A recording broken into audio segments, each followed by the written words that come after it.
Mengapa DAP beria mahu hapus akta hasutan? Pemimpin DAP gesa pertimbang berpisah dengan Anwar.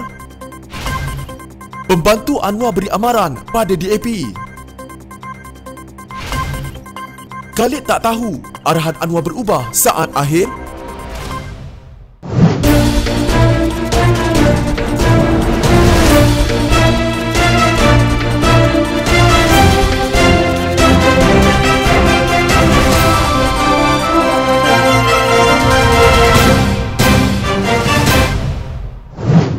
Niat dan motif sebenar DAP sekarang dipersoalkan kerana parti itu dilihat bersungguh-sungguh untuk memastikan Akta Hasutan 1948 dimansuhkan. Pensyarahkanan Kolej Undang-Undang Kerajaan dan Pengajian Antarabangsa Universiti Utara Malaysia UUM, Dr. Kamaruzaman Yusof berkata, ia seolah-olah tidak senada dengan apa yang didakwa oleh parti itu sebelum ini yang menghormati bahasa kebangsaan Perkara 152, Kedudukan Istimewa Orang Melayu Perkara 153 dan Kedaulatan Raja-Raja Melayu Perkara 181. Jelas beliau, Akta Hasutan 1948 secara tidak langsung akan melindungi Perlembagaan Persekutuan. Mengapa ahli-ahli Parlimen DAP bersungguh benar mahu memasukkan Akta Hasutan 1948? Jika benar mereka hormat kepada perkara-perkara ini, sepatutnya kekalkanlah Akta Hasutan 1948 kerana melalui Akta Hasutan 1948 lah perkara-perkara ini dilindungi dari dipersoalkan. Ataukah ini ada kaitan dengan 70 laporan polis yang dibuat ke atas Persatuan Belia Baharu Universiti Malaya atau UMANI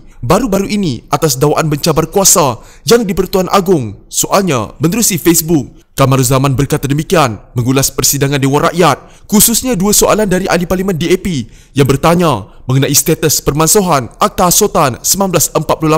Satu adalah soalan daripada ahli Parlimen Batu Kawan, Kashturi Patu, yang meminta Menteri Dalam Negeri menyatakan apakah status permansuhan Akta Hasutan 1948, Akta Rahsia Rasmi 1972, Akta Mesin Cetak dan Penerbitan 1984 dan Seksyen 233 Akta Komunikasi dan Multimedia 1998 serta bilangan kes dalam siasatan, dakwaan dan sabitan dan usaha untuk menggantikan akta-akta ini dengan undang-undang yang lebih saksama dan progresif. Satu lagi adalah soalan daripada ahli Parlimen Bukit Gelugur, Ram Kapasing, yang juga meminta Menteri Dalam Negeri menyatakan sama ada kerajaan akan memasukkan atau meminda Akta Hasutan 1948 dan sekiranya tidak, sama ada akta tersebut akan dipinda untuk sekurang-kurangnya mengiktirafkan niat tertuduh sebagai satu pembelaan. DAP perlu pertimbangkan untuk berpisah dengan PKR ekoran sekiranya Datuk Seri Anwar Ibrahim enggan meminta maaf secara terbuka kerana gagal sepakat melakukan undi belah bahagi terhadap Belanjawan 2021. Setiausaha DAPC Eric Teh Hung Kiat berkata, selepas berpisah dengan PKR, DAP perlu menyusun semula pasukan pembangkang dan menjadikannya lebih berkesan. Menurutnya, Anwar telah mengakui beliau memberi arahan supaya DAP dan PKR agar tidak menyokong usul undi belah bahagi Belanjawan 2021 di Dewan Rakyat. Jadi beliau perlu bertanggungjawab dengan sepenuhnya atas kesilapan beliau dan meminta maaf terhadap penyokong Pakatan Harapan. Sekiranya Anwar masih menegaskan bahawa penilaiannya adalah betul dan tepat, maka pemimpin pusat DAP harus berpisah dengan PKR, tidak lagi bersekutu dengan PKR. Biarlah Pakatan Harapan dibubarkan dan menjalinkan hubungan kerjasama yang paling minimum dengan parti-parti pembangkang yang lain, katanya dalam satu kenyataan. Dalam pada itu, Eric menolak penjelasan Anwar yang pembangkang akan memastikan undi belah bahagi di peringkat jawatan kuasa Belanjawan. Penjelasan seperti ini adalah tidak bertanggungjawab sekali. Bacaan kedua, peringkat dasar, merupakan peringkat di mana ahli Parlimen menyatakan pendirian mereka berdasarkan prinsip-prinsip. Sekiranya Belanjawan ditolak di bacaan kedua, maka bacaan ketiga kehilangan keperluannya. Pemimpin Pakatan Harapan telah mengelakkan undi belah bahagi di peringkat bacaan kedua. Bagaimanakah kita mampu meyakinkan penyokong bahawa kita akan memandang serius dalam peringkat yang seterusnya? Soalnya, beliau turut menyifatkan kegagalan untuk meneruskan undi belah bahagi sebagai saat yang paling memalukan dalam sejarah perjuangan DAP di Parlimen sejak penubuhan parti itu. Sementara itu, di media sosial ramai pemimpin dan penyokong Pakatan Harapan, terutama DAP, menjelar sikap pemimpin parti masing-masing dan Anwar kerana gagal melakukan undi belah bahagi. Walaupun pemimpinnya, Anthony Loke, telah membuat penjelasan kenapa tindakan itu dilakukan, namun ia tidak dapat memuaskan hati para penyokongnya. Setiausaha Pemuda DAPC Eric Teh Hong Kiat dinasihatkan agar lebih berhemah dengan teguran sekiranya tidak bersependapat dengan arahan pimpinan Pakatan Harapan. Pengerusi Majlis Pimpinan Negeri Parti Keadilan Rakyat Perak, Farhash Wafa Salvador Rizal Mubarak berkata, cadangan untuk pertimbangan berpisah dengan PKR dan menyusun semula barisan pembangkang hanya mengundang perpecahan. Katanya jika cadangan berkenaan wujud dalam pemikiran Pakatan Harapan, maka apa gunanya meletakkan amanah dan kepercayaan kepada pemimpin. Belanjawan 2021 masih belum diluluskan dan usaha pembangkang belum dipatahkan lagi. Kita hanya mengambil langkah jangka masa panjang dan berharap rakyat memahami serta bersabar buat masa ini, katanya menerusi kenyataan. Beliau turut berharap pemimpin PKR maupun Pakatan Harapan berdiri teguh bersama Presiden Datuk Seri Anwar Ibrahim dalam memastikan kebajikan rakyat terjamin, pada masa yang sama mengembalikan mandat rakyat. Sebelum ini, Eric dilaporkan menggesa DAP agar mempertimbangkan untuk berpisah dengan PKR sekiranya Anwar enggan meminta maaf secara terbuka kerana gagal sepakat melakukan undi belah bahagi terhadap Belanjawan 2021.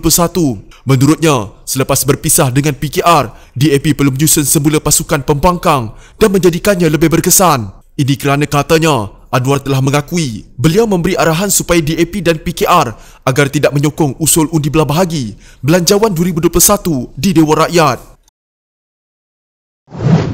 Khalid Abdul Samad mengakui tidak tahu ada perubahan keputusan berhubung arahan supaya kekal duduk selepas Menteri Keuangan selesai menggulung Belanjawan 2021 pada sidang Dewan Rakyat Khamis lalu. Katanya beliau bersama 12 ahli parlimen pembangkang bangun untuk mohon undi belah bahagi kerana berpegang kepada keputusan rasmi yang dibahas dan diputuskan bersama dalam mesyuarat Majlis Presiden sebelumnya. Bila ada sebahagian yang bangun dan sebahagian yang duduk, ia kelihatan seolah-olah ada perbezaan dan perbalahan antara pimpinan amanah. Keadaan yang bergelirukan ini berlaku apabila keputusan berubah di saat akhir tanpa perbincangan dan penjelasan kepada semua ahli parlimen Pakatan Harapan.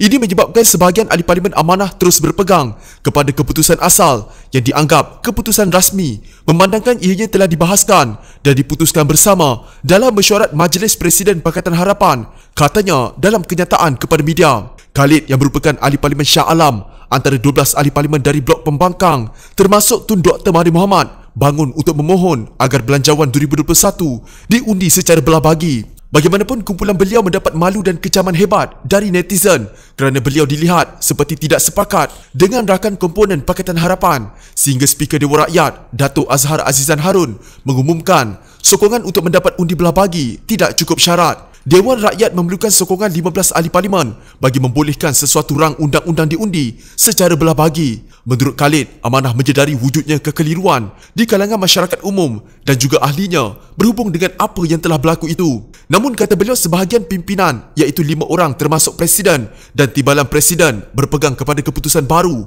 kerana ingin menjamin keutuhan dan kesatuan Pakatan Harapan. Pimpinan Nasional Amanah sentiasa menegaskan keutuhan dan kesatuan Pakatan Harapan adalah sesuatu yang amat penting untuk diusaha dan dipertahankan setiap pemimpin. Oleh itu, keputusan untuk menjamin keutuhan dan kesatuan ini dengan akur kepada keputusan pengerusi Pakatan Harapan pada hari tersebut adalah selari dengan kehendak parti. Pada masa yang sama, sebahagian pemimpin lain iaitu 6 ahli parlimen yang bangun meminta belah bagi juga turut berusaha memenuhi kehendak Parti Amanah dan keputusan Majlis Presiden Pakatan Harapan, katanya. Seperti mana diketahui, kata beliau, pengundian ke atas Belanjawan begitu ditunggu-tunggukan seluruh rakyat dan Amanah telah berjanji untuk melakukannya sehingga ke tahap belah bagi. Oleh itu, tindakan sebahagian pemimpin ini turut dilihat betul juga dan selari dengan aspirasi pimpinan dan ahli amanah. Hakikatnya, semua pimpinan amanah menolak Belanjawan yang telah dibentangkan Datuk Seri Tengku Zafrul Abdul Aziz selaku Menteri Keuangan. Cuma bezanya